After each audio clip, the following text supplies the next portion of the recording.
Hello and welcome to an introduction to bad archaeology. Here on the board we have 4 archaeologists, and each of them is terrible in their own way. And each of these archaeologists wants to explore this cavern of mystery and take home the most treasure. To play this game, you're going to need to deal out all of the cards around the center like so, using these corners as the outside delimiters and the centerpiece in the middle. Place all the meeples on this centerpiece, and all of the rest of the cards will be face down, and no one knows what any of them are because you've dealt them randomly. You may have a few spare cards left over. This means that you don't know for sure how many of each kind of card are on the board. So what happens on each player's turn, it's very simple, is they can move up to 3 spaces in a straight line. They're not allowed to step onto question marks.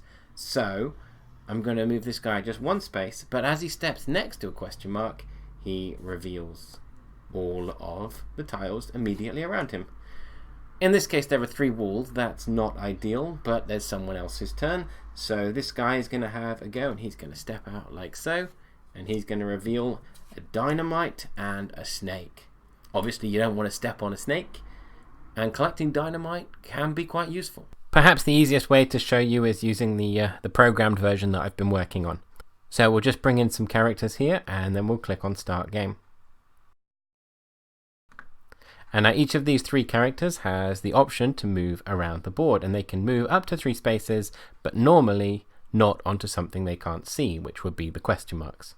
So this here, Pinky, is going to come over here. And now, because she stepped next to all of these tiles around her, she has revealed them. Every single tile you pass is revealed. And that's basically all she could do. So the next person's turn is Dan, and Dan is going to come up here. And he couldn't reach anything either. He could have stepped on the treasure chest, but he couldn't have picked it up because he didn't have a key. If you want to pick up a treasure chest, you need a key. Jackie here is going to step on the dynamite.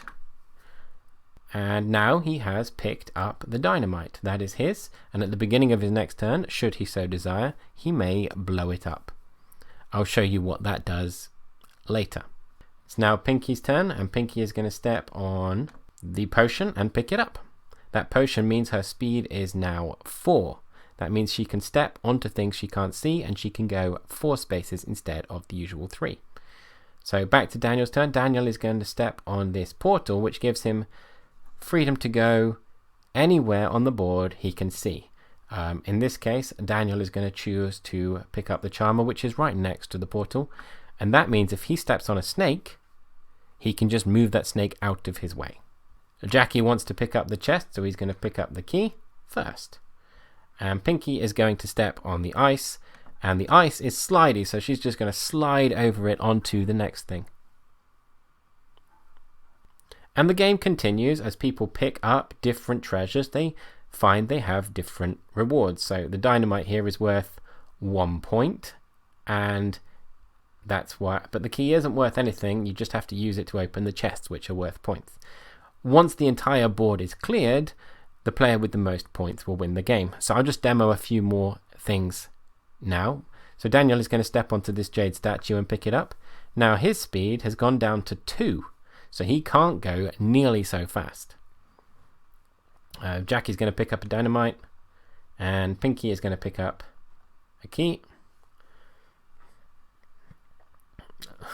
Now Daniel's going to pick up the next jade statue, which will kind of slow him down an awful lot. They're worth 5 points each, so you see he's got 2 jade statues, which is worth 5 points each, and the charmer is worth 2. So that's 12 points altogether. But from now on, he's moving 1 space a turn unless he can get some potions. Jackie doesn't want to take this cost in speed, so he's just going to go for the gem, and he'll finish his turn next to a portal, which is also a useful thing to do. Pinky does have a key, so when she picks up the treasure chest, it actually costs her a key. She now has 0 keys and 1 treasure chest. That key has been discarded from the game.